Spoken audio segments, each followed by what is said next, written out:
நம்ம சேனலை சப்ஸ்கிரைப் பண்ணிக்கங்க. அடுத்து பார்த்தீங்கன்னா, குழந்தைகள் ரீதியாக இருந்தாங்கன்னா திருமண விஷயங்களை இயக்குவார். பிள்ளைகள் படிப்பு விஷயங்களுக்கு செலவு பண்ண வைப்பார் நிறையா. காசு கொஞ்சம் செலவாகிக்கிட்டே தான் இருக்கும். 2ஆம் இடத்த பார்க்குறாருன்னு நினச்சிட்டு இருப்பீங்க. ஆனால் உங்களுக்கு 11ஆம் வீட்டில் இருக்கிறவர் அவர்.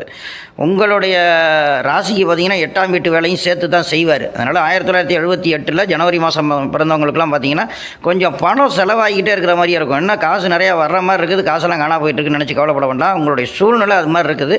வரவுக்கு மீறிய செலவுகள்லாம் ஏற்கனவே பண்ணின விஷயங்கள்லாம் இருக்கும். அதெல்லாம் இப்போ சரி பண்ணி எல்லாத்தையும் நல்ல நிலைமைக்கு தான் கொண்டு வருவீங்க. வர வர உங்களுக்கு இது ஒரு பொற்காலமாகவே அமையும்.